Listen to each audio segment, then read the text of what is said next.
70% of the planet is covered by ocean, and we've mapped more of Mars than the seafloor. That stat always gets me because it tells you something about where the next frontier of both defense and commercial technology is heading, underwater. You guys have been asking for this one in the comments. You said we had to take a look at a company called Kraken Robotics, and I gotta say, after digging into it, I can see why. Kraken Robotics is a Canadian marine technology company that isn't widely followed by mainstream investors, and yet they're building the batteries and sonar systems for some of the most advanced autonomous submarines on the planet. Their SeaPower batteries are pressure tolerant down to 6,000 meters. They offer 200% greater energy density and 46% less weight per kilowatt hour than traditional alternatives, and right now, according to the company, no direct competitor offers comparable specs at that depth. In my opinion, this combination of technological leadership and defense sector tailwinds makes Kraken a company worth understanding in this space, but the valuation is rich. Execution risks are real, and there's a lot that needs to go right for the story to play out. Quick disclaimer, this is not financial advice. Everything here is based on our opinion and our own research, and you should absolutely do your own due diligence before making any investment decisions. Let me explain what Kraken actually does, because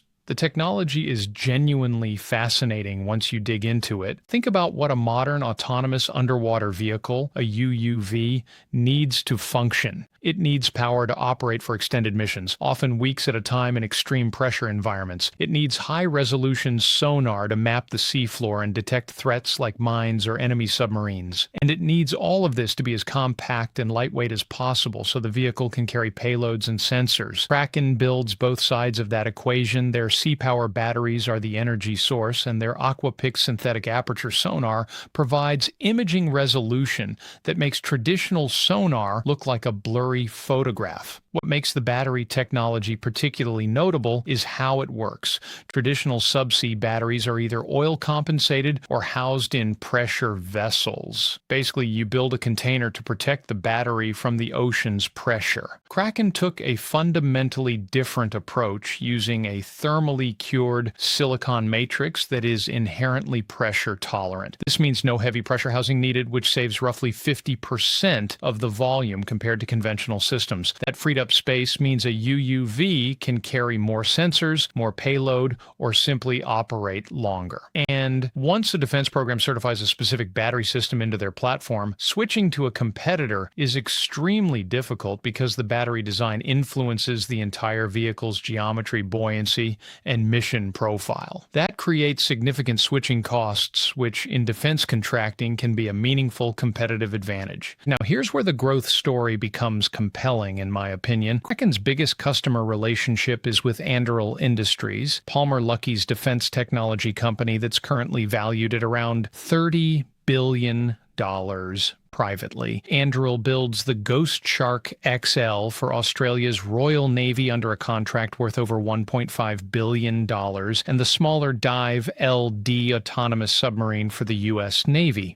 Here's the key. Every single one of these vehicles is powered by Kraken's batteries and equipped with Kraken sensors. According to various analyst estimates, each Ghost Shark XL contains roughly 8 to 10 million Canadian dollars worth of Kraken products, and each Dive LD carries approximately 2.5 million Canadian dollars. Anduril has built a factory in Rhode Island with the capacity to produce up to 200 Dive LD hulls per year at full output. At full production capacity, which is a big assumption and could take years to reach, the Dive LD program alone could become a very meaningful revenue contributor for a company of Kraken's size. But production ramp timelines in defense are notoriously unpredictable. Add the Ghost Shark program on top, where Kraken management expects 15 to 25 units per year once production ramps, and you can see why some analysts have taken a closer look at the company. In January 2026,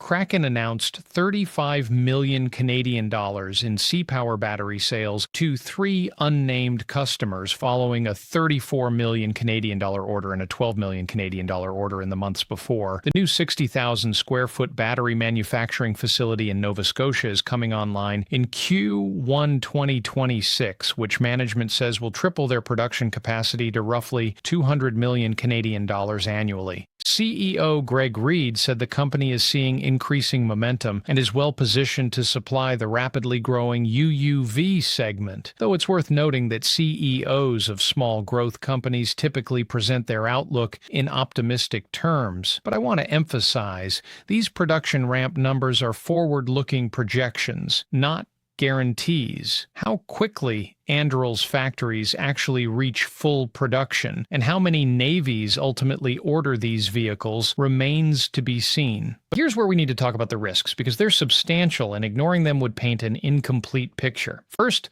customer concentration. A significant portion of Kraken's growth thesis relies on Anduril. If Anduril were to vertically integrate their battery supply, which is something defense primes historically tend to do when a subsystem becomes critical enough, that could fundamentally change Kraken's trajectory. Anduril has shown willingness to acquire capabilities it deems strategically important, and Kraken's battery technology sits squarely in that category. Whether that manifests as an acquisition of Kraken, which some analysts speculate about, or Anduril developing competing technology internally, neither outcome is certain. Second, the valuation. Kraken trades at a PE ratio of roughly 98 times trailing earnings. That's priced for perfection. The company guided for approximately 127.5 million Canadian dollars in 2025 revenue, and analysts project 200 to 250 million Canadian dollars for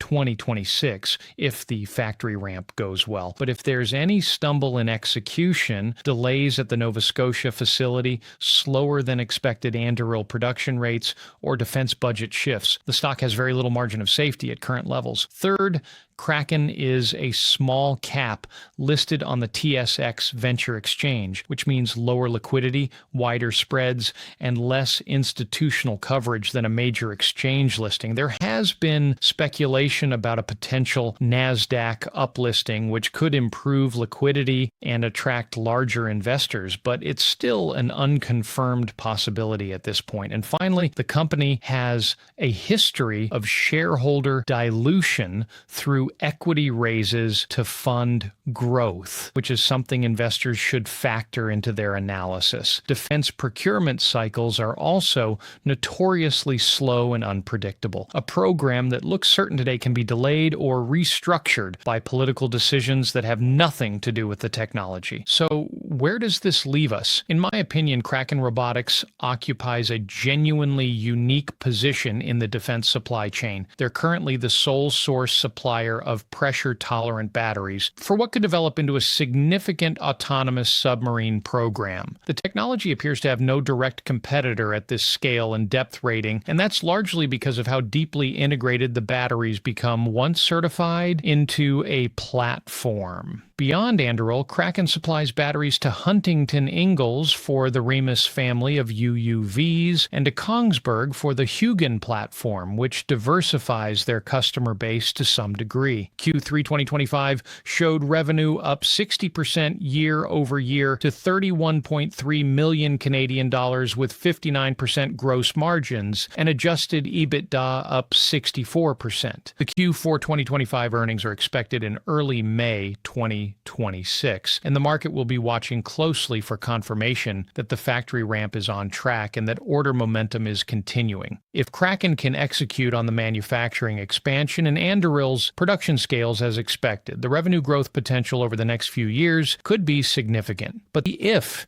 in that sentence carries real weight. Execution risk at this stage of a small cap's growth trajectory is not not trivial, and the current valuation leaves little room for disappointment. I could be wrong about how this plays out, and the range of outcomes here is genuinely wide. This isn't financial advice. Do your own research, consider the risks carefully, and make decisions that fit your own situation. Drop a comment below and let us know which stock you want us to analyze next. If this breakdown helped you understand Kraken Robotics better, a like really does help push the video out to more people.